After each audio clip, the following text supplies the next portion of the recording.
THN news. वगण में बल्दियाती election जूं तैयारियूं ज़ोर शोर सां जारी। बल्दियाती इलेक्शन में बीठल उम्मीदवारनि जे फार्मनि जी छंडछाण हलंदड़। यूसी चौधेरो, यारेदेरो, डेरा मुरादी ऐं टाउन कमेटी वगण में बीठल PP, JUI, सुजाग नौजवान इताद, आज़ाद ऐं ॿियनि पार्टियुनि जे उम्मीदवारनि सरदारज़ादा दानिश खान तुनियो, सरताज अमन तुनियो, अब्दुल कुदूस वाहूचो, कलीमुल्लाह तुनियो, सरदार खलील अहमद वगण, वकील आशिक जतोई, मुमताज़ वगण, मौलवी वलीउल्लाह तुनियो, सलीम जतोई, रईस अली नवाज़ तुनियो ऐं ॿियनि जा फार्म बहाल थी विया। उम्मीदवारनि पारां फार्म बहाल थियण बाद इलेक्शन खटण लाइ पंहिंजे हिमायतुनि सां सलाह मशवरा शुरू करे छॾिया।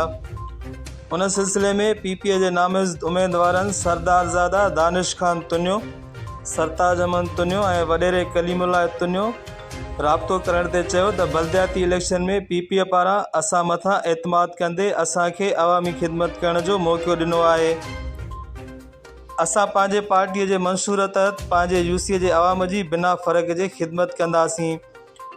UC लाइ ईंदड़ फंड UC जे ॻोठनि ते ख़र्च कयो वेंदो। असां मथां UC जे अवाम जो मुकमिल एतमाद आहे। संदन वोट जे ताक़त ज़रिए इंशाअल्लाह सोभारा थींदासीं। ॿिए तरफ़ JUI, सुजाग नौजवान इताद ऐं आज़ाद उम्मीदवारनि पारां बल्दियाती चूंडूं खटण लाइ नह चोटीअ जा ज़ोर लॻाया पिया वञनि।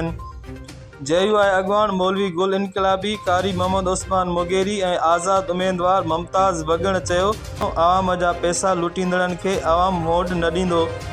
हिन भेरे अवाम पंहिंजे हॾॾोखी उम्मीदवारनि खे वोट ॾेई कामयाबु कंदो।